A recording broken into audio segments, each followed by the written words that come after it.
Hey there, Jim, and I see you asking questions, but like, okay, so when I set up the live stream, there's sometimes a couple of minutes until the camera starts rolling because I don't like to really get the camera rolling until we approach about 10 minutes before class. Can you see me and hear me right now? Let me know. You can tell me or anybody else. Yes, of course. So, not to worry, Jemin, not to panic. When I start the live stream, sometimes I'm not running the camera. So, like, if I get up and turn on the computer, get YouTube set up at like say 3:40 or 3:45. I'm still kind of looking at my notes and things because when people come back to watch the actual video, like say later on, I don't necessarily want to have like 15 minutes of lead time. You know what I mean? But at the same time, I also don't really want to sometimes just start rolling the camera at the second that I set up the whole live. You know what I mean? So not to worry at all. Just know this: these live streams, the camera's going to start recording at 3:50 for the most part. I got this one started at 3:49 just a minute ago because I could see your comments, and I don't want you to be alarmed.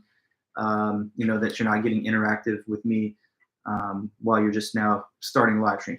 But I guess that's the way the YouTube setup works. Once I set the live stream up, people can start to attend and they could be waiting and like interacting in the chat. That's why I put a little note. I just say hello. I was just saying hello there just so that like I'm already present and that I've set it up. But you'll know if there's any issues. But thanks so much. And good to see everybody. Hi, Santino, Jemin, Justin, Carson. Good to see everybody, the few of us that are here so far. We do still have 10 minutes, so we're just kicking it for now until we get to 4 p.m. I'm going to get the lighting a little bit better ideal. Hey,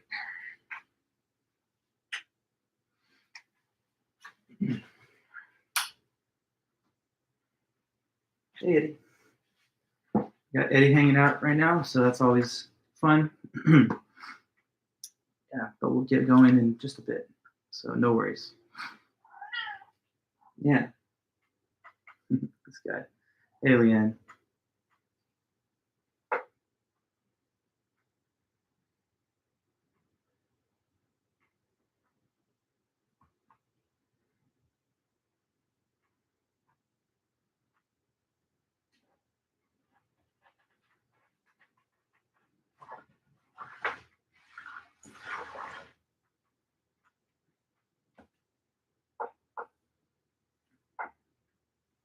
Good to see everybody. Just get comfortable. Hopefully your viewing setup is nice.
What up, Eddie? Such a funny guy, huh? Eddie, you're showing off, huh?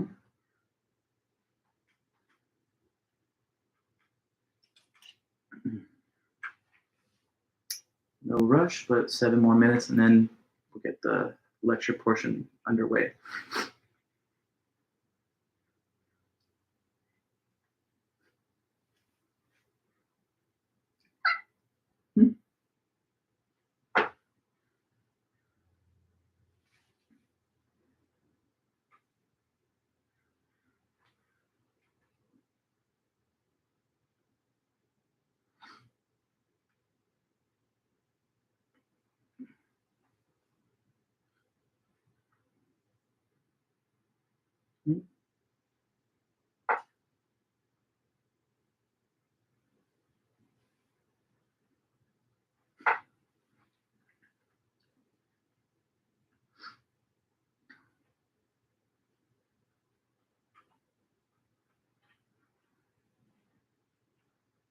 big boy. You know, he's like 17 pounds. I mean, he's got a pretty decent frame.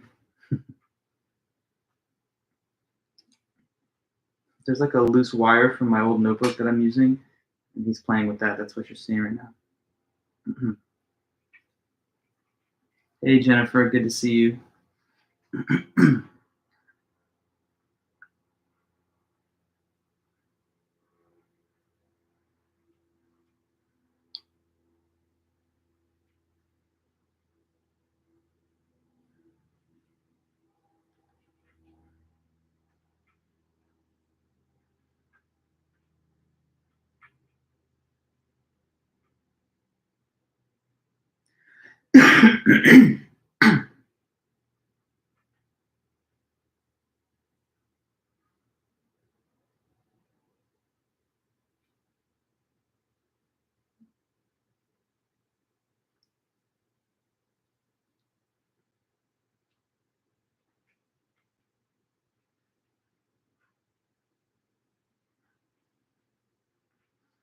Hey, Jasmine, welcome back.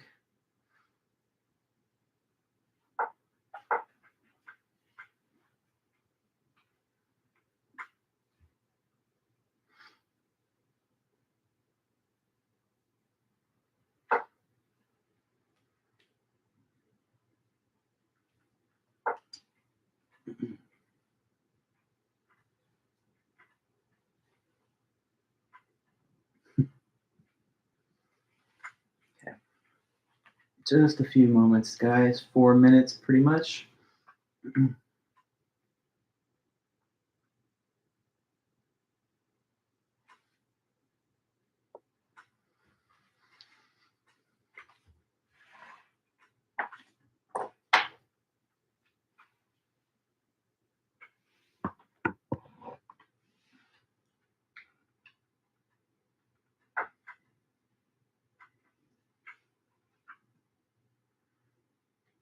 Hey, Jerome, welcome back. Good to see you too.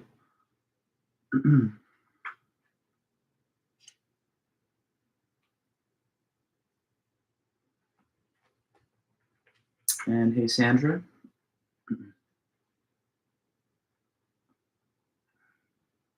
Santino, thanks for sending me your draft. I hope you got my response. I'll be replying back to you by the end of the day tomorrow. So just hang in there and you'll get some good comments coming real quick.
Just a few minutes.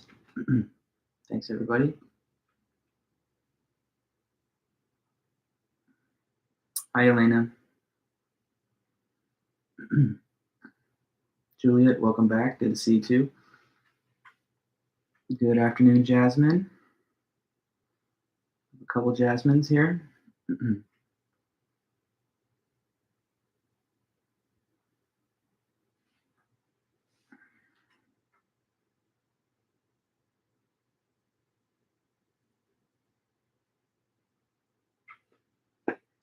Andrea, good to see you. Rosemary, welcome.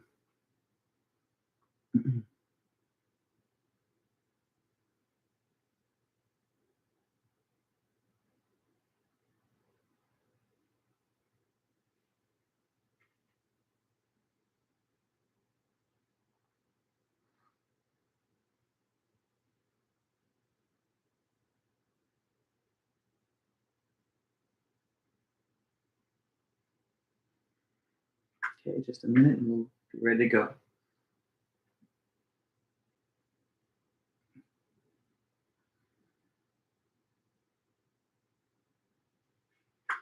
Mary Jane, welcome back to you.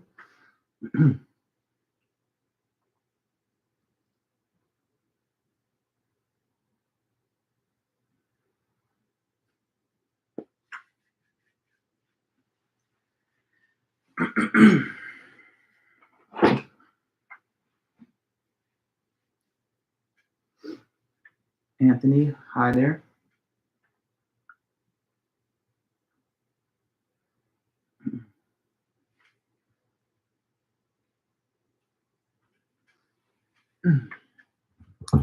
Okay, guys, pretty much ready to go. Let's get it started since now we're at the 4 o'clock hour. Welcome, everybody. As always, it's great to see you guys. I think most everybody that's already arrived at the live stream has probably said something in the comments, but anybody else that's arriving, as usual, just leave a comment if you can to sort of record your attendance. And Julian, welcome. It's good to see you as well. So let's kind of get back into our meeting. All right, then, and to everybody arriving, it's great to see you guys. I'm glad that you're being reliable with your attendance, and let's try to make sure we keep those numbers up for each meeting. Okay, guys, so we just have one last lecture today on this abortion topic. Then after today, next class meeting, we'll transition into our second unit of the course, second applied ethical issue or topic, which is the question of drugs, recreational use, legalization, prohibition, and the ethical debate surrounding that cluster of issues. But we do have, again, today, one more last look at the abortion topic, and the main substance of today's meeting is going to be to cover the remaining notes of the Judith Jarvis Thompson paper. So I like to start each new meeting by kind of doing a quick summary, a little review recap of what we got through in the previous lecture. So let's try to just retrace our steps for a minute and remember a few things about what we discussed last Thursday. So on Thursday last time, we began the meeting, I think, by talking some about the John Noonan article, and almost absolute value in history. He's a pro-life author, and he, gives his basic reasoning as to why he thinks that abortion is morally impermissible and why it ought to be therefore prohibited. So let's just kind of remember his view. Overall, what Noonan says is that there's a certain distinctive event in a process of pregnancy after which abortion should not be permitted. Who remembers, hi Miana and Natalie and the others, who remembers what did Noonan say? At what moment does he think that now it's wrong after that to abort? A little hint, it's very early. It's which event in the process of pregnancy? Hi Karen. Conception, that's correct, Mary Jane. And for him, the fertilization of the egg, the point of conception, is the only morally relevant event that can bear the moral weight of this argument that abortion is not permitted. Now, some people, of course, try to argue for a later cutoff point. Some people might say that it has to, you can abort before but not after quickening, or some people say viability. He also picks out a few other random possible dividing lines, like membership in society, or sentimental attachment of adults, or experiences. But he rules all of them out because for different reasons he thinks that either the cutoff point that's suggested has no real moral relevance, or that there's something troubling or inconsistent about using that as the distinguishing event. So if it was, hey there, Tyler, if it was quickening, he doesn't think that that's a morally relevant distinction. First of all, there are non-human animals that start to achieve fetal movement at some point in pregnancy, and we don't grant them a significant right to life. Also, he thinks that it's a holdover of the old ancient concept of ensoulment, that until the fetus developing can move under its own power, that it doesn't have a soul or something, and he thinks that that's a discredited idea. Viability, the moment during pregnancy where the fetus could theoretically survive outside of the womb, generally post third trimester of pregnancy. He also doesn't think that this is a significant moral marker because that moment of viability can be pushed back in time according to possible future technology that could allow gestation, viability to be achieved earlier. So he thinks that that's sort of a shifting marker and it's not something that's stable enough. He also mentions that there's some degree of variability in terms of at what point viability is achieved for different individuals, and even in some cases, there's some evidence to suggest that it may vary based on race as well. And he thinks that that would be therefore a poor marker because it could not be applied evenly across all the cases. He also mentions an interesting point that if it's supposed to be permissible to abort prior to viability but not after, because you think that at viability the fetus has now achieved some measure of independence since it's at least theoretically capable of surviving without the mother's body, Noonan makes the reasonable argument that really you're still dependent on the care and support of adults and caretakers, not even at the moment of viability, but after birth and for some significant time afterwards. Obviously, a 1 or 2 year old baby, unsupported by other people, would not be able to find food or water or shelter or a hospitable, safe environment. So he thinks that as much as viability is leaned on morally because it seems to signify some kind of gaining of independence, he doesn't think it's a substantial lessening of dependence in general.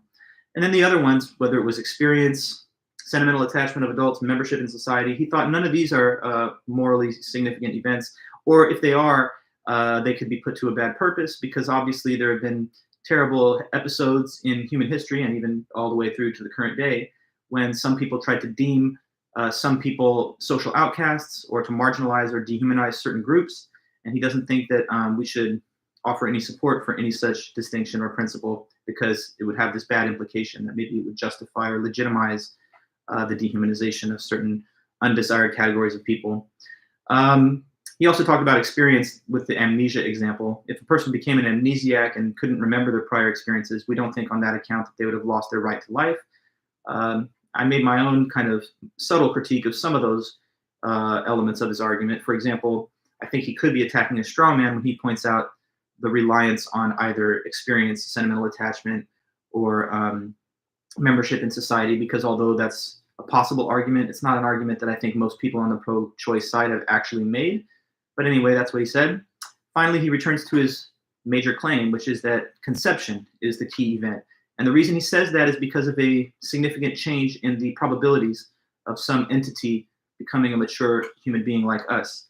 Prior to conception, if we selected a single sperm out of a given sperm sample, the odds that that one would be the progenitor of the egg and then develop into a mature human are very, very small. They're infinitesimally small. It's about 1 over 200 million odds for that one sperm cell to become a human person. But once conception happens, fertilization, the fertilized egg, the zygote, has a much greater chance. Out of 5, it's 4 out of 5, so 80%. So he thinks this discontinuity in the overall probabilities before and after conception indicate a morally relevant dividing line. And that's why he thinks that conception, the first event in pregnancy, is the one that should confer the right to life on the developing human being. So therefore, his argument essentially implies that abortion is always wrong, except in one special exception. He says that if the mother's life were put at risk due to the developing pregnancy, then there's no necessary reason to favor the fetus's right to life over hers. In that case, it's a tie, I guess, and she's at liberty to maintain her existence at the cost of the fetus's life. But that's a special exceptional case, and he even goes as far as to say that there is some value, at least, to being self-sacrificing to the point of death for the sake of other people. So like the example of Jesus, for example, dying on the cross for people's sins or what have you. So he thinks that if a mother chose to relinquish her life for the sake of the fetus's delivery and so forth, that wouldn't be wrong, but she has the moral permissibility, at least in that special case, to not take it full term. Now, after that, we started to open our notes on Judith Thompson. And again, that's the last author in this unit. So we just have that one last look at another author. And once again, welcome to everybody that's showed up, whether it's Purya, Zach, Daniel, Natalia, Violet, and Michelle, and all the rest. I really appreciate you guys being here to just give us a good crew for our live stream. So let me remind you guys, or you can also tell me what you remember about Thompson, just the opening stages of her article. Let's remember some things. She starts by saying that Many people argue that since you can't pinpoint the exact moment at which the developing fetus acquires a right to life, and since the process is continuous, some people will therefore argue that we had better treat the fetus as though it is a person with a right to life from the very moment of conception onward. Because, as kind of Noonan was arguing, it's very hard to specify with any clarity or, you know, objective basis what point in time is the point at which this so-called right to life comes into being. But she doesn't quite agree with that reasoning or logic. She thinks it's a bit of a slippery slope, as though since you can't pinpoint some dividing line, we must treat it as a person from the very, very beginning. She gives us this analogy of an acorn and an oak tree to further reinforce her thoughts on this point. Can anybody give me any basic summary of what she was trying to show us or tell us with the whole example of the acorn as opposed to the oak tree? Let me see if anyone can say some things, and I'll just be talking about it in general as you're maybe typing. Obviously, an acorn and an oak tree, what's the relation between the two that she's interested in by making that example? Just let me see here, chat, if you guys could give me any feedback on that point. And a baby and an adult, that's right. So we can talk about an acorn being a primordial stage of a future oak tree. That's its mature state when it reaches its full development. The acorn, though, you can say, according to common sense and intuition, at least in its acorn phase, is not yet that big, majestic oak tree. It has the potential to be one, but it isn't one yet. And so she thinks it's just as much, the analogy holds, like the fetus is to mature adult person as acorn is to oak tree. And since she believes it's somewhat common sense and intuitive to conclude that the acorn, despite its potentiality, is not as of yet an oak tree, that we should really think the same of this developing fetus, though it could potentially be a person, a thinking, speaking, reasonable, communicative, adult human like we are, that in its fetal stage anyway, it's not that thing yet. It has the potential to be, but it isn't yet. Nonetheless, she then moves on and she says, okay, never mind though, I'm going to just concede the point. And therefore, she does say after that, that despite her own misgivings about the idea, having already expressed that through this acorn oak tree analogy, she says, nonetheless, I will assume, for the sake of argument, as they say, that the fetus actually is a person with a full-on right to life from the very moment of conception onward. It's important to her overall argument strategy that she makes that clear, that she's going to grant this point. Because many people think that if you were to grant this premise, that the fetus is a person with a right to life from conception, that would mean that you have to conclude that abortion is always wrong. That's what Noonan had thought. But Thompson believes that if you really focus on the concept of abortion and the different scenarios in which it might happen or be desired, that even when we suppose that the fetus is a person with a right to life, nonetheless, that does not mean that all abortions are wrong.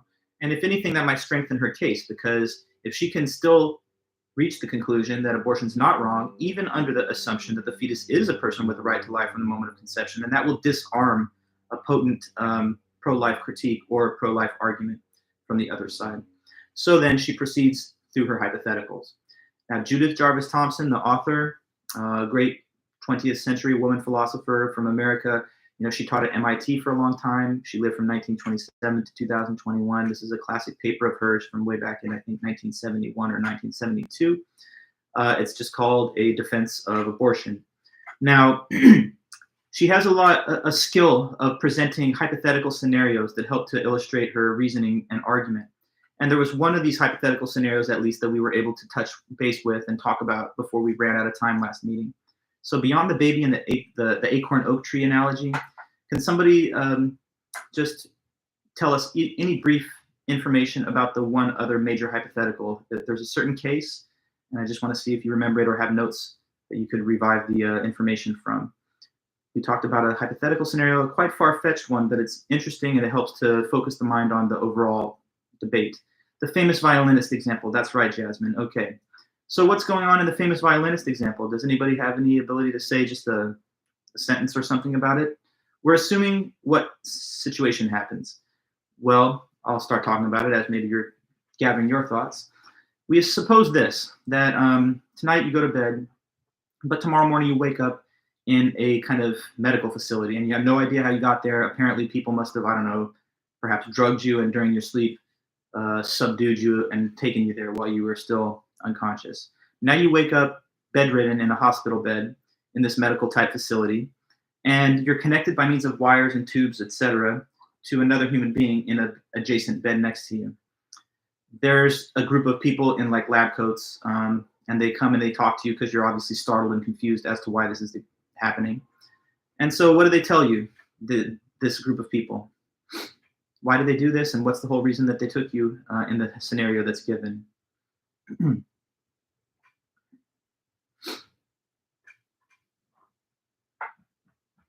Let's see if you can tell me, chat. Just go ahead. The reason for the abduction in the hypothetical scenario is for what reason? They took you and attached you to this other person, but why are they doing that?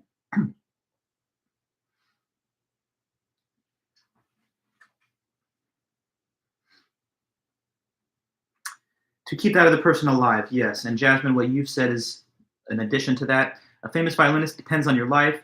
They need you for like 9 months to keep that other person alive. Okay, correct. So let me just expand on that, as you say. So here's what they told you. They're like, we're the Society of Music Lovers. We love music. Next to you in this other bed, there's a famous violinist who makes beautiful violin music, and we appreciate and really respect his artistic output.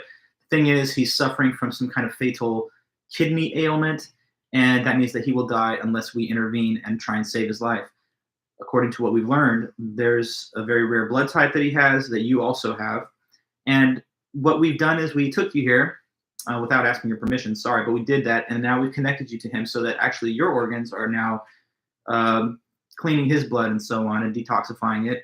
He needs this to continue for, say, period of 9 months. And if you are willing to do it, remain connected to him at like some loss of your freedom and bodily autonomy for that 9-month period, then in that case, it would be fair for you to just get up and leave, and then he could, survive without the need of your body any longer. But suppose that you refuse to grant access to your body for the violinist for this reason, and you just get up and detach yourself and leave. If you do that prior to the 9-month point, that's going to result in his death. So they say to you, please, if you would be willing, can you stay here and, support his survival? It's just going to take 9 months of time and a significant physical burden on you. Now, what's her overall conclusion? That if a person imagines this situation, most anybody would probably come to the common sense or intuitive conclusion that you've got a moral permissibility. It's not an obligation for you to stay there, that you're morally permitted to remove yourself and detach. Now, think about the case. In this example, when you do detach, you know full well that that's going to result in another human being's death. And this other person is uncontroversially a person. They're an adult. They have a right to life. No one's denying that. But despite the existence of the right to life, they've got no right to the use of your body without your permission to grant such use. And in the example here, it's a key element that you did not volunteer for this procedure. You did not take any actions that you knew might potentially lead to this outcome. It was done without your permission and without your awareness. You wake up connected to the individual, completely unaware. So she thinks that in terms of when people hear the scenario and say, I would be morally permitted to depart from the case, even knowing that it's going to end the other person's life, that this establishes a certain conclusion with regard to abortion scenarios. It would show that it's morally permissible to abort, but in a specific type of case. Can you remember what case this is supposed to speak to? Anybody here? Let's see a chat if you could tell me. The whole famous violinist case, Mary Jane, it represents reproduction without consent, rape, and that Thompson justifies abortion in those cases. Correct. She thinks that if you follow her logic and you kind of side with her intuition that it's morally permissible to detach, then you must think that even when there's a person with a right to life, they don't have the right to the use of your body if you haven't given them permission for that. And this tracks closely with the general features of a scenario of pregnancy that was caused due to rape. In the case of pregnancy due to rape, the common feature with this hypothetical is that through no intentional action of your own, through an action that somebody else imposed on you without your consent, you now stand with another human being with, let's say, a right to life, depending on your body for continued survival. But even if they're a person with a right to life, they don't have the right to the use of your body without having already been granted permission to such access or use. So she thinks this case is important, at least because it does put the foot in the door to establish that at least some abortions are morally permitted. namely those that may have been the result of a non-consensual sexual interaction. Santino, doesn't she also consider failed contraception as another point? Yes, we'll get to that, though. We haven't quite gotten to that example yet, so that's very good that you've kept that in mind, but we'll get to that. So she's building her case slowly. She wants to try and show through a series of hypothetical scenarios that more and more examples of abortion could be morally justified. The first one that she wants to use this example to help support is the case of pregnancy due to rape. Let me read then just a little bit from the, sorry, Eddie. Eddie really likes to get involved in these lectures nowadays. He's been a presence, you know.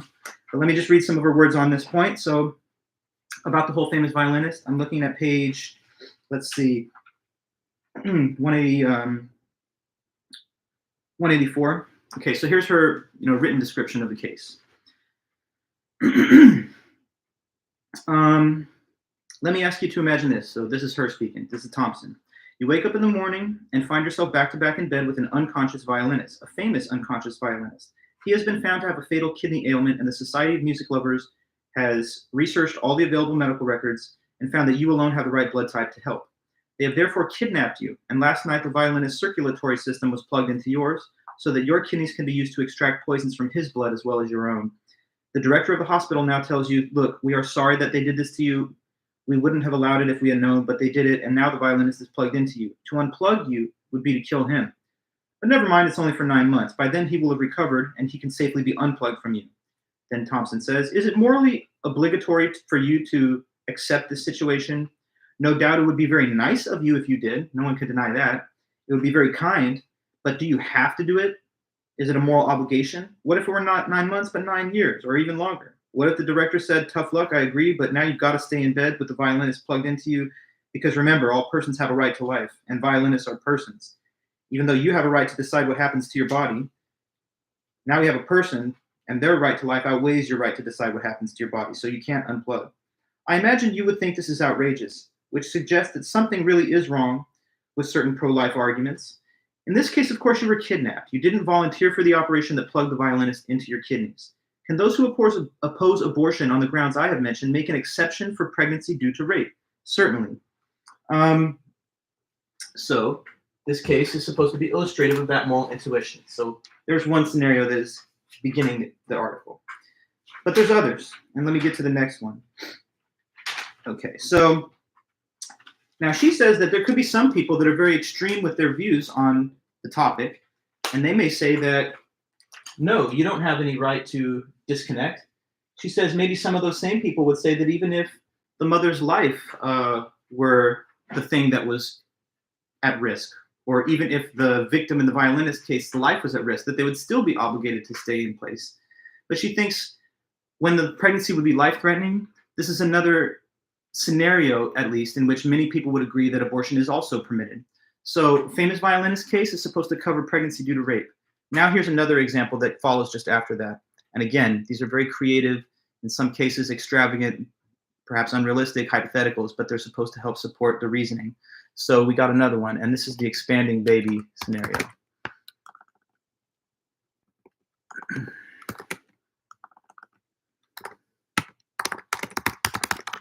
Okay, so here we go for another interesting case, guys.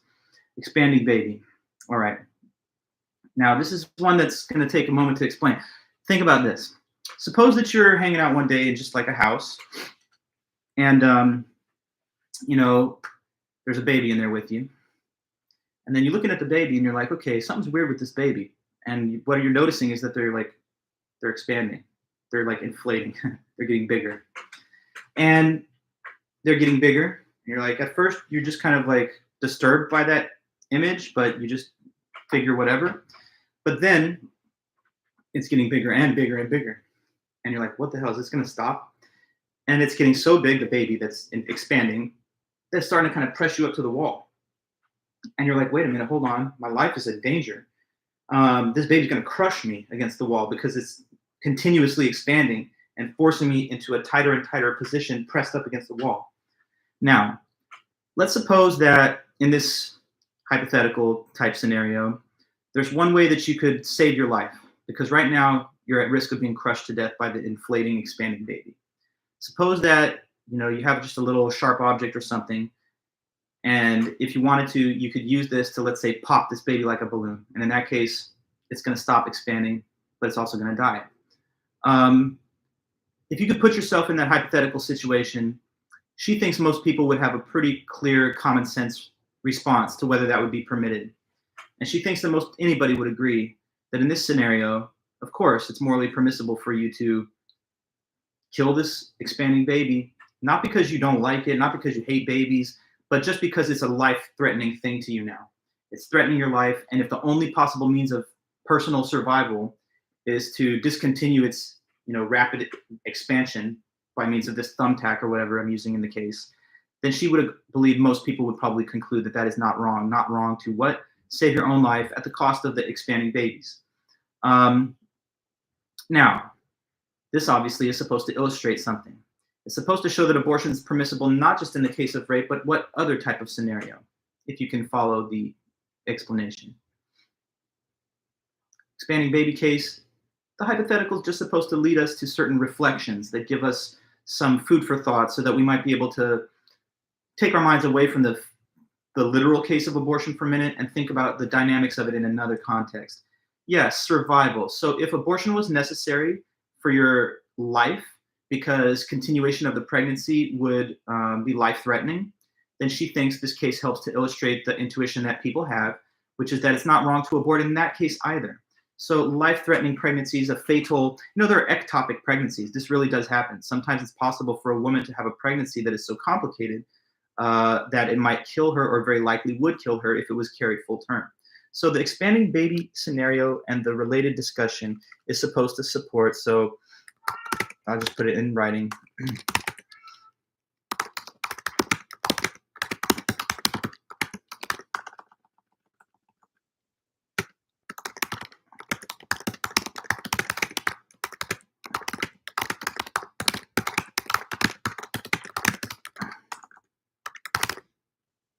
Okay. This case supports that it is morally permissible to abort when the pregnancy would kill the mother. So if we have a pregnancy that was due to rape, this violinist case that was previously mentioned is supposed to be illustrative of it being morally permissible to terminate the pregnancy in that scenario.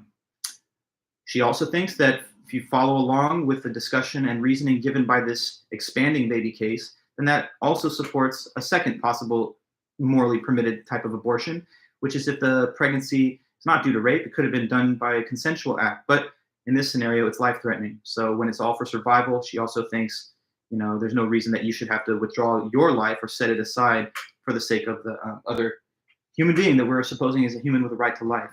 Let me read about this expanding baby scenario. You can hear her way of putting it. So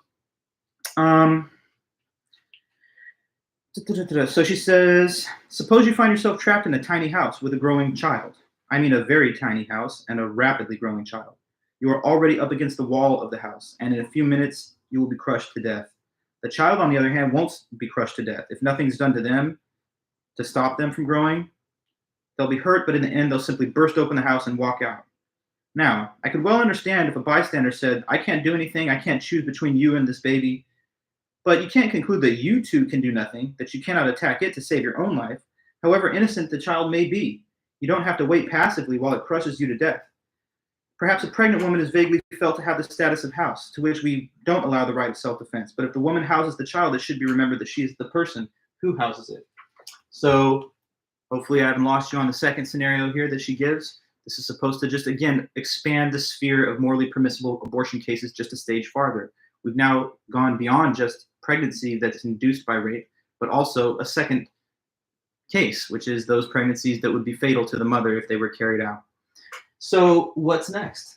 So she says in connection to this baby case just mentioned, the expanding one, like just I was reading there, some people might say, well, it's only the mother, though, that has the moral permission to save her own life in such cases. If there's a third party, they have no right to intervene because who are they to choose between the preservation of the mother's life and the preservation of the fetus's or baby's life? If she wants to take that action, if she could, then it would be self-defense. But if I'm a third party and I'm a bystander onlooking, I'm not entitled to do anything for either side because we're going to weigh their lives equally and we're not going to prioritize one over the other. So she has to give another scenario now to try and make another point, which is that it's not just permissible for the mother to self-abort. God forbid, that's just a scary proposition. But also that it's permissible for a third party to permit them to give assistance to help her, facilitate the abortion. So this next case is Smith and Jones coat case. Okay, so let me put it in the chat and then I'll tell you about it.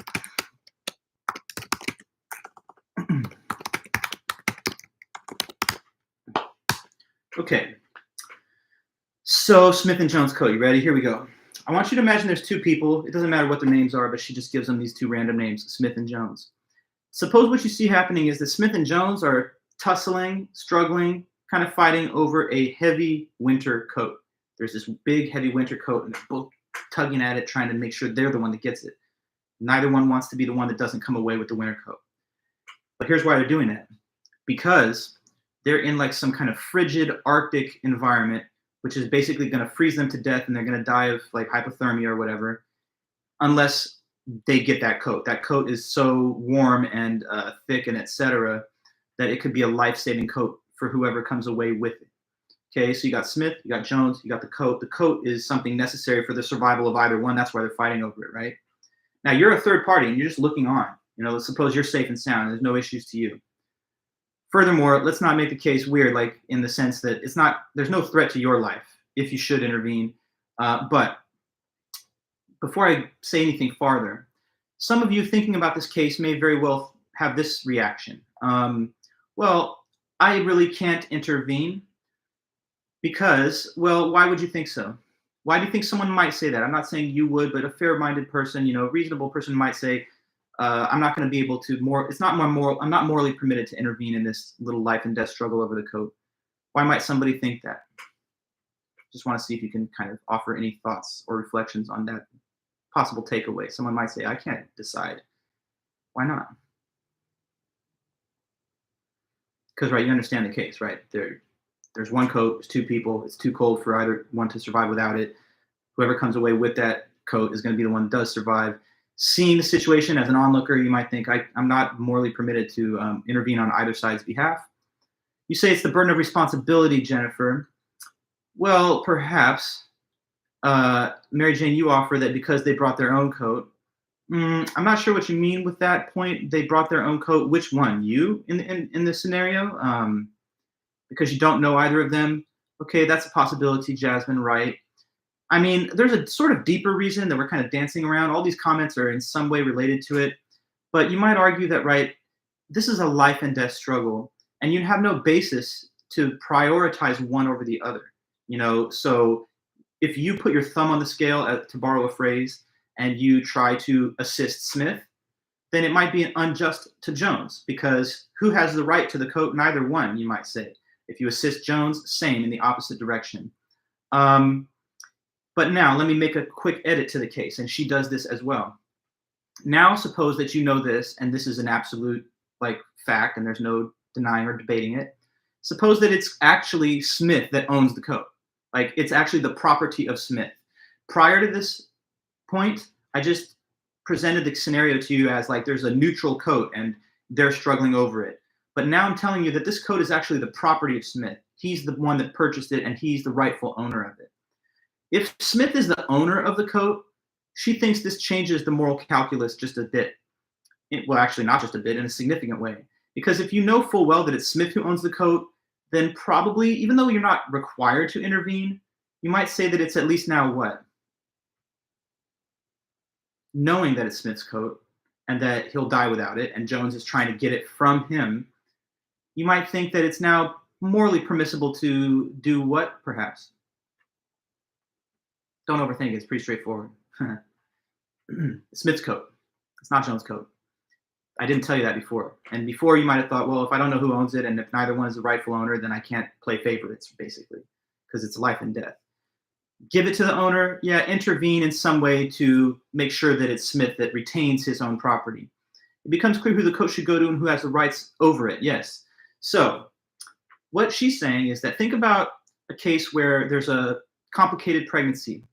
Say a pregnancy that would be fatal, like the one mentioned in connection with the previous expanding baby scenario. In that case, there's the body of the mother. The baby needs it for survival. The mother needs, obviously, her own body for survival as well. But there's a tie-breaking factor, according to Thompson. It's the mother who's the owner of the body that the baby is in, not the other way around. So that means that she should be permissibly assisted by a third party, like, say, a physician who wants to help facilitate or provide the abortion service. If we had no reasonable distinction between who has greater rights to the body that is necessary for either person's survival, then you might well throw up your hands and say, I have no ability to choose which one that I will prefer in terms of their overall survival. But if you know that it's Smith's coat, it's okay to help Smith.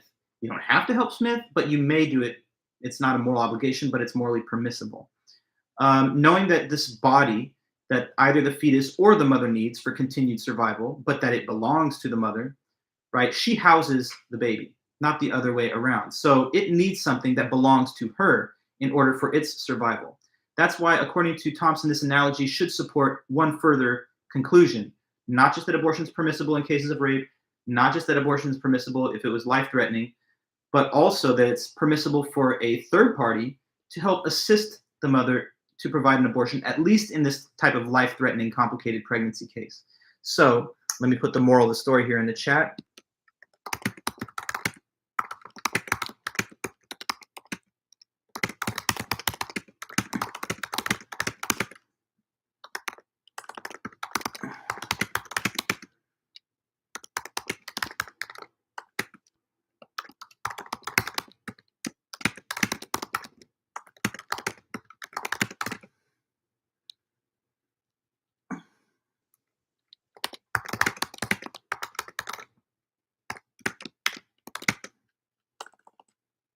Okay, so I just put it there in our chat. It says, the Smith-Jones coat case is intended to show that it's permissible for a third party, like, say, a physician, of course, to assist the mother in having an abortion, because she's the owner, the rightful owner of the body needed by the fetus, just like Smith's the rightful owner of the coat needed by Jones in order for his survival. Let me just read this point in the text. It says, let me get to the Smith-Jones thing. Okay, yeah, here we have it on page 186. We have to keep in mind that the mother and the unborn child are not like two tenants in a small house, which has by an unfortunate mistake been rented to both. The mother owns the house, to use the metaphor. The fact that she does own it adds to the offensiveness of concluding that the mother can do nothing from the assumption that third parties can do nothing. But it does more than this. It casts a bright light on the assumption that third parties can do nothing. Certainly, it lets us see that a third party who says, I cannot choose between you, is fooling himself if he thinks this is just being impartial. If Jones has found and fastened on a certain coat, which he needs to keep him from freezing, but which Smith also needs to keep him from freezing, then it's not impartiality to say, I cannot choose between them when Smith owns the coat. Women have said again and again, this body is my body. And they have reason to feel angry, reason to feel like it has been shouting into the wind. Smith, after all, is hardly likely to bless us if we say to him, of course it's your coat. Anybody would grant that it is, but no one may choose between you and Jones who is to have it. So, therefore, it's not just the woman herself who may self-abort in, say, like a ectopic pregnancy, but a physician who's not the woman that can help facilitate this because, again, she has that ownership over the body needed by the fetus to survive, and that's a body that she owns as opposed to the fetus's not owning her body. Okay, so we've now covered a couple of interesting points. Going back to my notes. Okay, yep, just flipping to the next page here. Expanding baby, good. Smith and Jones coat, yes. But still, this leaves many cases of abortion out. For example, all the cases where the woman's life is not at stake or she was not raped. And obviously, that's actually the vast majority, statistically speaking, of actual abortions that are performed. So to discuss these other type of cases, we have to ask again, what exactly follows from the right to life that we assume, at least for the sake of argument, that the fetus does have? The right to life, she says, is not the right to be given whatever you need for continued existence. And this is supposed to be illustrated by yet another interesting colorful, creative, hypothetical scenario. Now we have, I'll just call it Henry Fonda magic hands, okay? And you'll know why in a minute.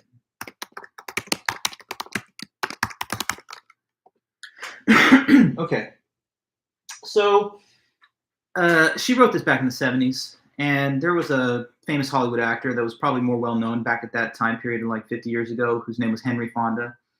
You can substitute the name Fonda, Henry Fonda, with any other like modern day, famous actor or something. I don't know. Could it be Tom Cruise? Could it be anybody, right? I don't want to just have to run down a whole list of names, but let's suppose, we'll just use her example though of Henry Fonda, but just understand that's just arbitrary.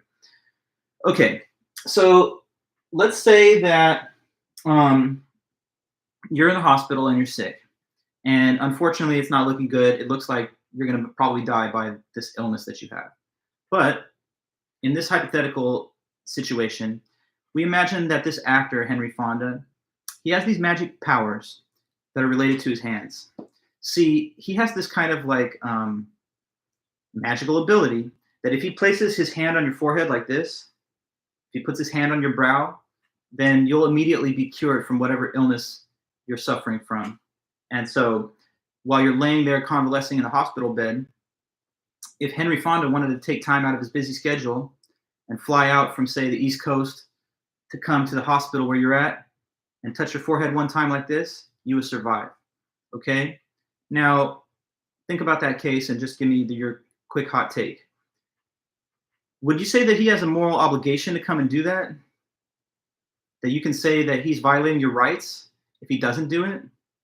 Or that he's not under a moral obligation to assist you, even if you have a right to life? You understand the case? You'll die unless randomly Henry Fonda comes and does this. So the question is, if that's the case, would he have an obligation on that? Or would he be permitted to decline?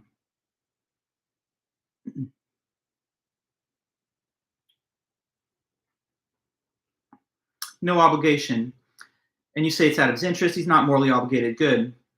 Yeah, he's under no obligation to do so, and let's ask why. So would it be nice if he did it? Sure, we can't deny that. If he felt so gracious and kind that he would be willing to do this for you, we'd say, you're a great guy. But to say it's his obligation would be like saying that you have the right to the access to his body to save you. And even if he could grant you that access to like his hand or whatever, it's his hand. And he's at liberty to do whatever or not do whatever he doesn't want to do with it. So even when you have a right to life, and we're assuming in this case that you're a full-blown adult with a full-on right to life, that doesn't entitle you to life-saving assistance from other people. Let me give you another maybe more straightforward example, because I was reading this and I was thinking, doesn't this kind of match this other case? Suppose there's a child that's dying somewhere in the third world, and if you would be willing to give a cash donation, that child would not die. Maybe they would be able to receive some kind of food aid or assistance. Even though they have a right to life, they're not necessarily obligated to your financial gift, because even though they have a right to life, it's not the same as having a right to whatever is necessary for survival, okay? The right to life, she argues, if you think about it, and she believes most would agree, it only entitles you not to be killed in a way that's unjust. But no rights are violated when people decline to assist you if you had never had the right to their assistance in the first place. So the moral of this little story or scenario is, let me type it out.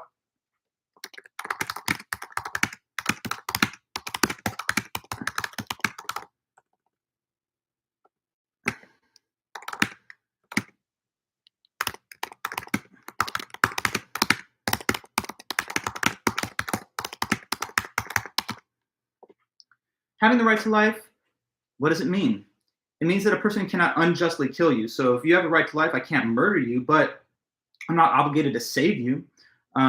If you have a right to life and you're in a burning building, I mean, this changes the case, obviously. I shouldn't use that case because, if it's a burning building, you could get killed possibly by going in there. But even so, I mean, the rescue that you'd love to have so that you don't die in that situation, sorry, it's not something that anyone has an obligation to provide for you.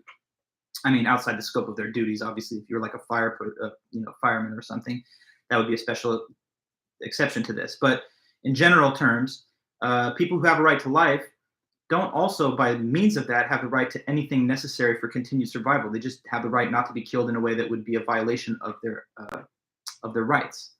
So even though Henry Fonda in this weird scenario could save your life, he's under no obligation to do so if he doesn't wish to do so.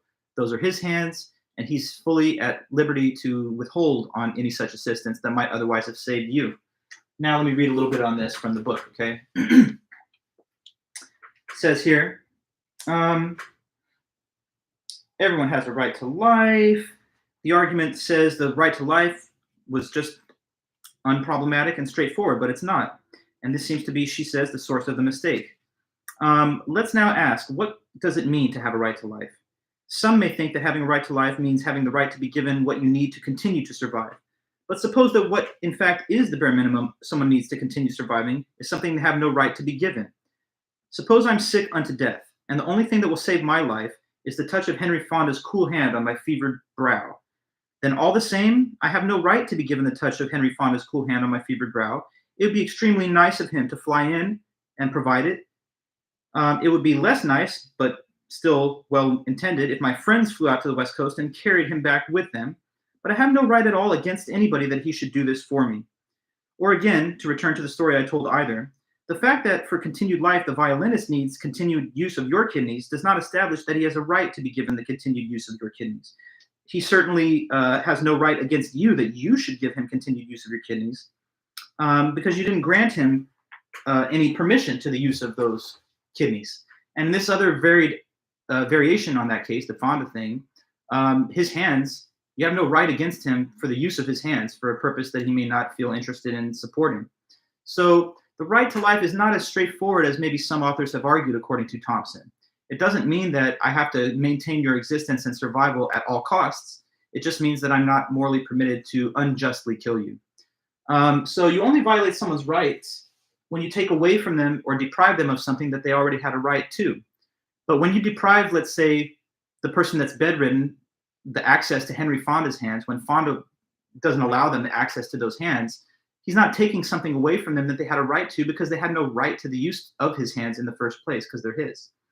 To further illustrate this kind of complexity about you're only treated unjustly when you're deprived of something that you have a right to, we have another case, okay? So this is father, 2 sons, and chocolates. All right, it's another interesting case. Maybe it's a little less outlandish. Okay, so we imagine this. There's a father, and he's got 2 sons, maybe like an older son and a younger one, okay? Now, these 2 kids, there's a box of chocolates that he purchases.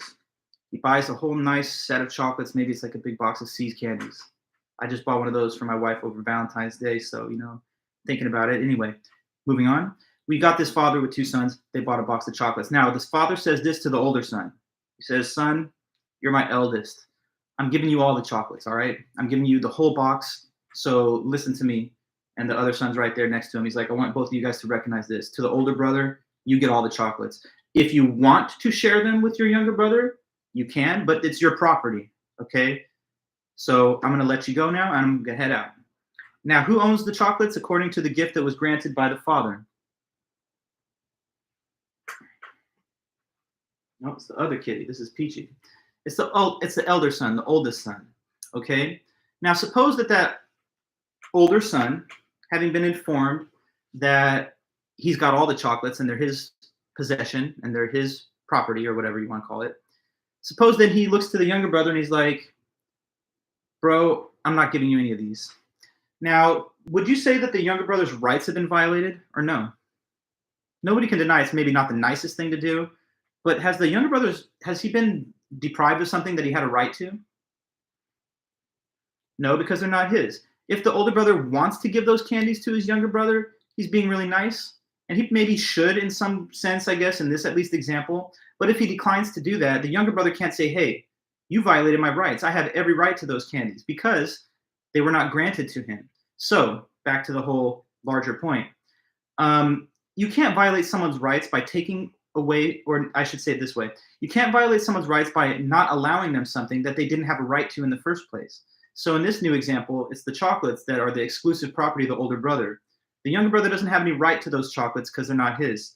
If the older brother wishes to share them, he's being nice. But if he declines to do that, You can call him stingy, you can call him maybe unkind, but you can't say he's taken away something that this younger brother had a right to. Now, the situation would be changed if the father came in and said, okay, guys, listen to me closely. This is a box of chocolates. 50% of them go to the older brother, 50% of them go to the younger brother, but I'm going to let the older brother divide them up. Now, if he leaves and the older brother says, sorry, dude, I'm not going to give you any of these. Now he kind of is, I mean, it's not a very it's not a huge rights violation, but you could say that he's depriving him of something that he was entitled to because the father, in this case, granted him ownership of half. But that's a different scenario. It depends on whether or not the person had the right to the thing that is being denied of them. So this case is supposed to further highlight something that you can't be, your rights can't be violated when someone declines to offer you something that you had no right to in the first place.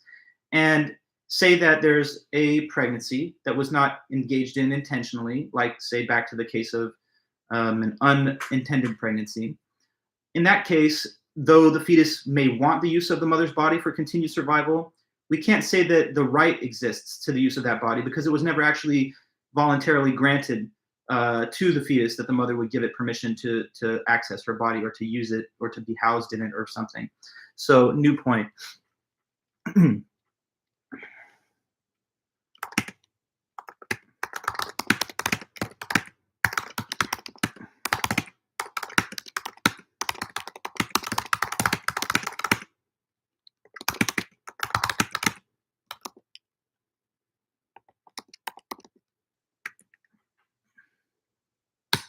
So your rights are only violated when you are denied something that you had a right to possess. If I take your property, I'm violating your rights because you're the owner of the property and you have every right not to have it taken. But if I decline to offer you a service of myself that you had no right to have in the first place because I never gave you permission to access to the service, you can't say that I violated your rights in that case. So let me read her words, thank you, Thompson, Judith Thompson. I don't know why I say his. Sometimes I say that because the last name Thompson reminds me of a male name, but it's definitely Judith Thompson, the female author. Here we see this case. So, just finding the right part. Okay, so this is on page 187 leading to 188. She writes, in the most ordinary case, to deprive something of what they have a right to is to treat them in a way that's unjust. Suppose a boy and his small brother are jointly given a box of chocolates for Christmas. If the older boy takes the box and refuses to give his brother any of them, he's being unjust because the brother was given the right to half of them. But suppose that having learned that otherwise it means 9 years in bed with that violinist, you unplug yourself from him. You surely are not being unjust to him because you gave him no right to the use of your kidneys, and no one else can have given him any such right. In unplugging yourself from him, you are killing him. Violinists, like all others, have a right to life. So here you do what he supposedly has a right you shall not do, but you don't act unjustly to him in doing it. The emendation, the modification which may be made at this point is this. The right to life consists not in the right not to be killed, but rather in the right not to be killed in a way that is unjust. So in the case of the two boys and the chocolates, it does depend whether or not one was granted the right to half. Now, later on, she changes the case slightly. Suppose that box of chocolates I mentioned earlier was not given to both boys jointly, but was given only to the older boy. There he sits, eating his way through the box, the small brother watching enviously. Here we are likely to say, you should not be so mean. You should give him some of the chocolates. But if the boy refuses to give his brother any of them, maybe he's being stingy or greedy, but he's not being unjust. The effect of saying this is to obscure what we should keep distinct. Namely the difference between the boy's refusal in this case and the refusal in the earlier case in which the box was given to both boys jointly, and which the small brother thus had what was from any point of view clear title to half.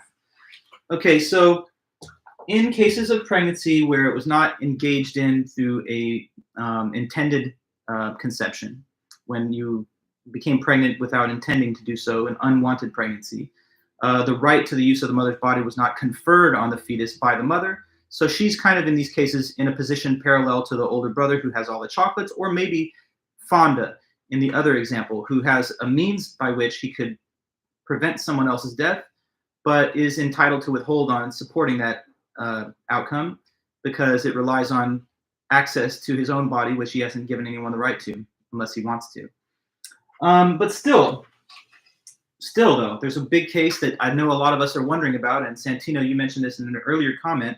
What about the case where it's not pregnancy due to rape, where it's not a fatal or like life-threatening pregnancy? What about the large share of cases where the woman's not having her life at stake and she was not raped? So to discuss these, we have to ask again, what exactly follows from the right to life that we're at least temporarily assuming that the fetus does have? It's not the right to be given whatever you need as a bare minimum for continued survival. We also have to think about that case that I'm sure is on a lot of your guys' minds where the pregnancy is due to a voluntary act. Pregnancy is due to a voluntary act. You might think that when the action was done in full knowledge that pregnancy could result, and it was done intentionally to have sex, right? That if for whatever reason contraception fails or something along those lines causes the pregnancy despite the intention not to perhaps become pregnant, what about a failed contraception case? Would this be like the equivalent of giving the right to access to the body because you took an action knowing that this outcome could become possible? So she has a couple more cases to help deal with this substantial issue. So the first one that she gives is burglar break-in and defective bars. Okay, so think about this, guys. Suppose that there's a person who, they own a house and they worry about the possibility of like an intruder coming to try and break in, like a burglar. So what they do is they install these bars on windows so that if a burglar tried to get in the house, they'd be prevented from doing that by the bars, okay? But suppose that on one occasion, one of the bars that they purchased is defective, and somehow it does allow the burglar to physically, maneuver their way through that opening and gain access to the house. So the person that owns the house, let's say, gets home, and then there's like a burglar just sitting there in their house, maybe hanging out. And they say to the person, you have no right to get in. You have no right to be here. This is my house. This is my property. You need to get out right now. What if the burglar were to say back, okay, but listen to me. You had these windows, and, if you wanted to not have a burglar, you probably shouldn't have had any windows.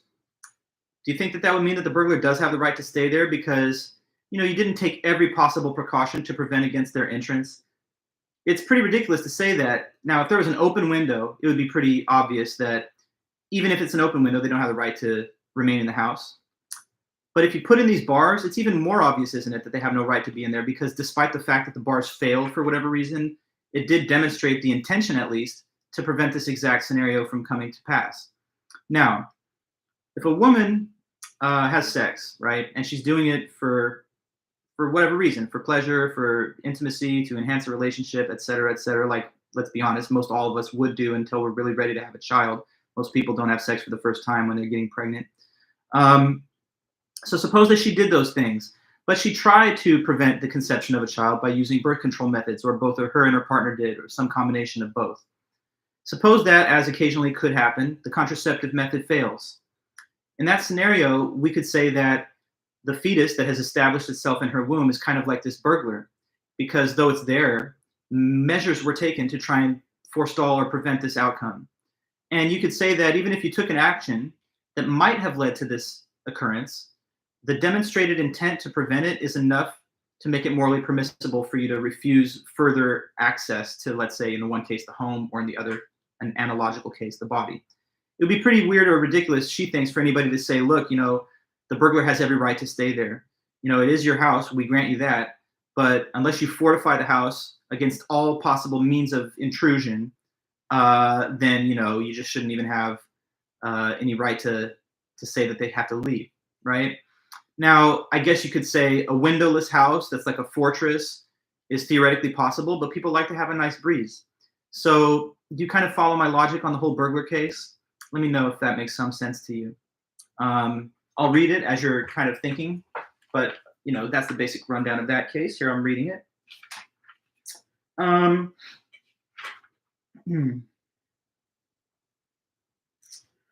Yeah, here we go. So,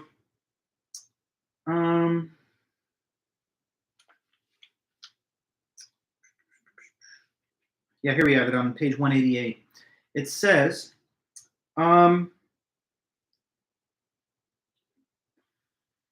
okay, if the room is stuffy and I open a window to air out the room and a burglar climbs in, it would be absurd to say, now he can stay. You've given him the right to the use of your house because you're partially responsible for his presence there, having voluntarily done what allowed him to get in full knowledge that there are such things as burglars and that burglars burgle. It would be even more absurd to say this if I had bars installed outside the windows precisely to prevent burglars from getting in, and a burglar got in only because of a defect in the bars. Now, you might be thinking, but there's still a difference because in this case, it's the burglar who's intruded, and that's not an analogy to the case of an unintended pregnancy that's due to failed contraception because the fetus just appears in the womb in that case. They didn't like forcefully enter without proper authorization like the burglar. And Mary Jane, you say, I get it. And even if the house has plenty of rich items, it still doesn't allow the burglar to break in. And still, even if others believe it puts the person who owns the riches at risk. Yes. And to that point, as I was kind of saying, you might think that there is a bit of a gap between this and the parallel that it's supposed to be aligned with. Because again, like I was saying, in an unintended pregnancy that's due to failed contraception, the fetus that appears in the womb hasn't broken in. But she makes a slight edit. She says, well, what if the burglar just stumbled in without having intended to be doing that? We'd still say then that you have every right to evict them because notwithstanding the fact that you opened up the possible opportunity for them to fall into your home, they've got no right to stay there because it's after all your property. But to completely eliminate the asymmetries between the real life case of unintended pregnancy due to failed contraception and then this burglar hypothetical, she gives us one last kind of fancy little hypothetical scenario. And this is the people seeds example. It's another famous case from her paper, and we got to just cover it. Okay, so people seeds example, let's go. So now we're imagining a pretty weird possible world. I want you to imagine this kind of world. In the world we're describing, people, human people like us that were watching this video, they're not born through sexual contact with other people. They're not born from sexual intercourse. That's not how babies are conceived in this hypothetical world. The way they are conceived is this. So they just kind of float through the air like pollen. And if there's no measures taken to prevent them from getting into your home, then what these little people seeds will do is they will take root in your like upholstery or your carpet. Now, people in this world, they don't all want children. So they have to take some measures to try and prevent these seeds from getting in, because if they get in and they take root in the house, they're going to bud out and develop, through some period of time into a person like me or you. So suppose you're a person that lives in this world and there's the seeds out there and you have a house. Suppose then that what you really want to do is not allow any of these seeds to get in because you don't want to have children. You don't want to take the responsibility for a whole lifetime of care, custody, and financial burdens and so forth. So what you do then is this. You still want to have a nice breeze. You still want to have the benefit of the nice airflow that could come through a house. If you just have open windows with no barrier, then the seeds are most likely going to get in. So here's what you end up doing. People in this world install these fine mesh screens. They're very small openings, so small that the seeds really can't penetrate through to get into the house.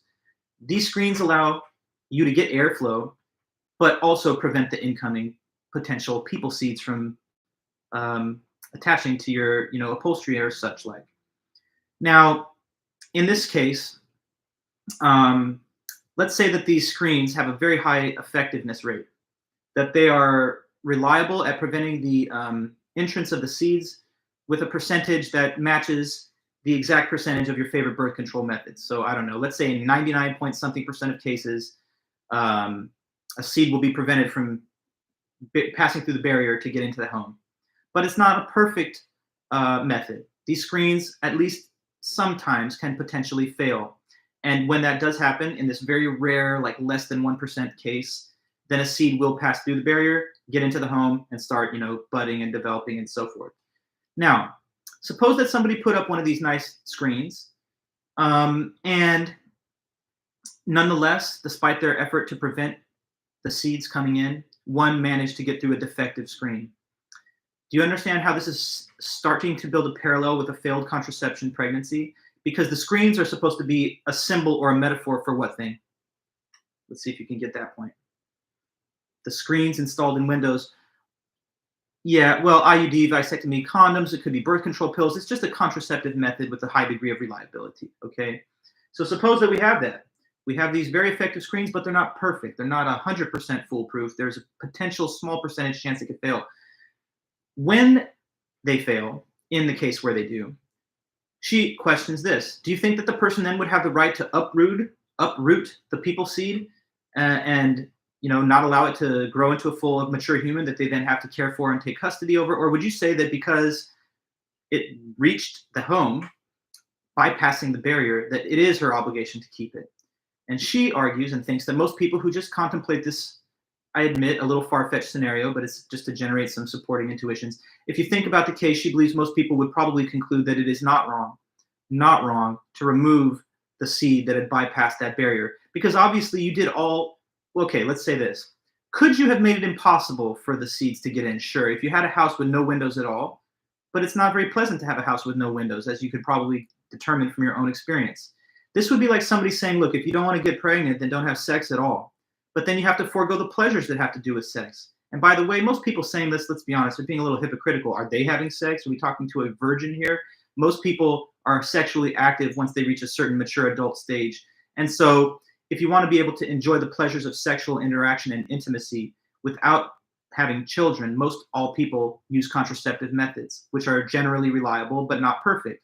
So by parallel analogy, the people in this hypothetical world could forego all the comforts that come from having breeze, airflow, etc., and make their house a fortress-like structure that's impenetrable. But in that case, I mean, come on, we would think probably that as long as they take all available measures to allow airflow consistent with trying to prevent the incoming seeds, that they've done what's necessary to absolve themselves of an obligation to keep one should it pass through. Because when it passes through, it's achieving the outcome that was specifically intended to be avoided by the whole establishment of these screens and so forth. So this is another important case because it's supposed to show one of the last big pieces, that abortion is permissible in cases of failed contraception, voluntary intercourse, but failed contraception.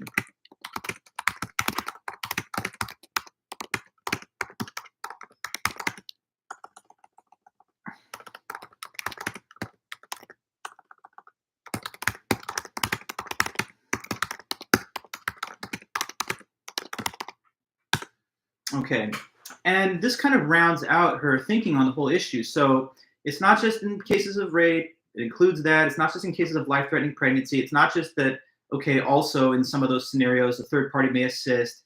But furthermore, she thinks that based on the intuitions generated by this example, it's furthermore morally permitted to abort in a scenario where you did have voluntary intercourse. That would be like the equivalent of allowing air to pass through by having the windows at all, but still trying to prevent that through some kind of failed contraceptive method, like the case of the defective screen, or by parallel, the case of a failed contraceptive method used in the real world. Now, let's see what I have. Just a couple summary thoughts at the very end.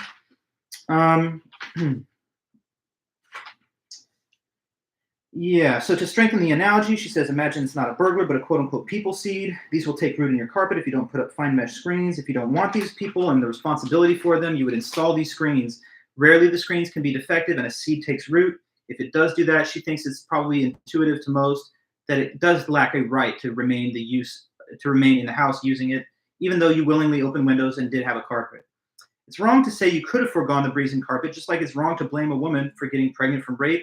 So anyway, she says, all the preceding establishes the permissibility of many unintended pregnancies. At the very end, though, she does make one slight concession. She does say that even if it's generally morally permissible to abort for any of these various reasons, it makes a difference how decent or indecent the abortion procedure is as we get closer to the full term of pregnancy. So she's willing to grant this perhaps slight concession to the other side, the pro-life side, as the pregnancy gets closer to delivery.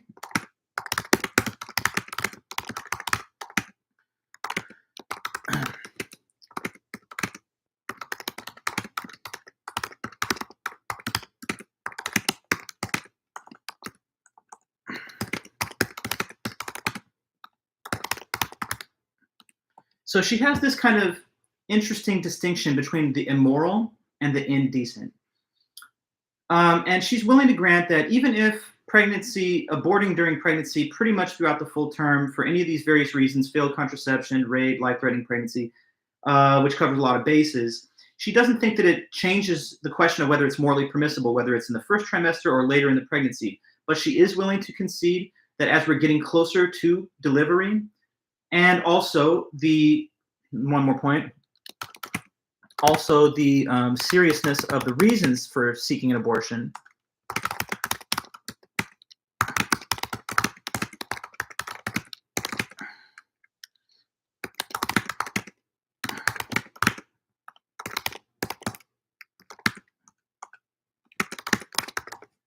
she also thinks that two factors can determine how indecent, if it's indecent at all, a decision to abort is. So one factor is how close we are to delivery. And the other factor is how serious or significant are the reasons for wanting an abortion. So suppose that there's a woman who got pregnant from failed contraception. She had voluntary intercourse, but she didn't want to get pregnant. She wasn't ready for a child. And suppose that she wants to terminate this pregnancy way early in the process, like 3 or 4 weeks in. Okay, that's very far in advance of delivery. And suppose that the reason that she has for this is because it's financially something that she doesn't think is feasible. She doesn't have the means to take on children. She doesn't want to burden parents, other family members, or give it up for adoption.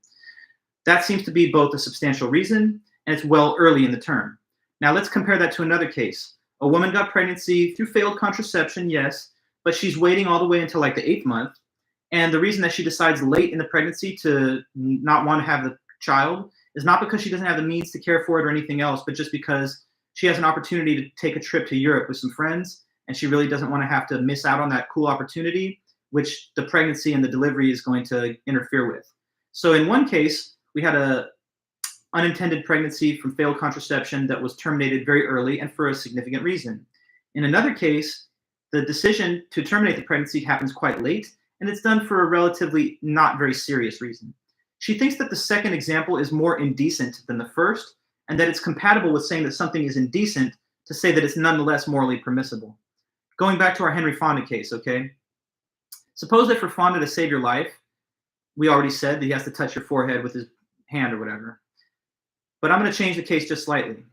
Suppose that he's already there at the hospital visiting his own family member that's just coincidentally in a separate ward.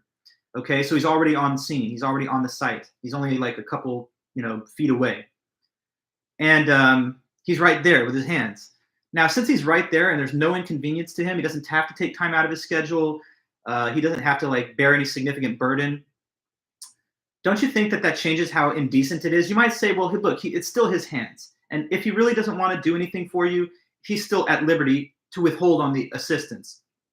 But if he's right over your head and he's like, hey, these hands, you talk about these, on your forehead, you want me to touch? I'm not going to do it. I'm sorry. But these are the ones, right? And he's putting them just a couple inches away. You might say, okay, we're getting to quite indecent territory here, because though he's morally permitted to withhold on the access to his body for your case, for your sake, the easier that it gets for him to provide the assistance, and the less burden that it is for him to provide the assistance, the more indecent by comparison the withholding of that is. So when you're already deep into the pregnancy, 7, 8, almost 9 months, you've already borne most of the physical burden that comes with the pregnancy. It's just the delivery that's waiting at the very end. So when you're at the very beginning of the process, though, you have to look forward to the entire 9-month gestation period and all the other physical burdens that is going to impose on you. So as time to delivery shortens, and as the reasons become less substantial for wanting to end this pregnancy, Thompson's not going to say that that becomes impermissible, as long as it's one of the cases mentioned, failed contraception, rape, life-threatening pregnancy, but it does become perhaps more indecent. So when you have better reasons, more serious reasons, and there's more time left in the pregnancy, the indecency factor is lower, or perhaps non-existent. So that's kind of her partial concession to those that do find something wrong with abortions, where say, it's late in the pregnancy, or where you don't even have a very deep or sophisticated reason for not wanting to take it on. I hope I haven't lost you on that last point about indecency, but that's kind of how she closes. But last word, she says, keep in mind, though, that the whole time that she's been making this argument in the paper, she's only been assuming for the sake of argument that the fetus is a person with the right to life. But in her own view, as shown by the whole acorn oak tree example, she doesn't really believe that. She's just letting that stand for the sake of discussion. But anyway, I find that her argument is quite interesting and detailed, and it's very rich in moral reasoning. So 2 prompts that you guys have. One is Warren versus Marquis. The other one is Thompson versus Noonan. And in that one aspect of the Noonan-Thompson prompt, it does ask you to say, what might Thompson say in reaction to Noonan's argument? And let me just throw this out there at you real quick. Keep in mind that what Thompson said is, once the fetus is conceived, right away at conception, it's a person with a right to life, or at least we had better treat it that way, because no other later stage of pregnancy or no other cutoff point, so to speak, is really morally relevant. I think that if Thompson were to encounter this argument, she would probably say, okay, well, let it be granted that the fetus does have a right to life and is a person. But even if you're a person with a right to life, that doesn't entitle you to the use of other people's bodies without their consent. And when the pregnancy is unintended, either because it was rape or because it was an involuntary act, but intended to have been contracepted, then the right to the use of that body for the sake of the person with a right to life has not been given. So it still remains morally permissible to abort, even if we were to assume that it is a person with a full-on right to life. So just some food for thought there for you guys. But I don't want to run over time. I know that some of you guys have to get to other classes, and some of you are on campus right now. So are we all good? If that's so, just let me know in the chat, and we'll sign off for now. And we'll be back next time to start talking about a new topic in the course. So we're moving on from abortion for just now. And don't forget, your first essay is due next Thursday. That'll be the 27th. Okay, guys. Sounds good. Good to see you guys. Thanks again. Appreciate all of your attendance and participation. It's really great. So have a good one then. And until next time, I'll see you guys soon. Okay. Bye-bye. Thanks, guys.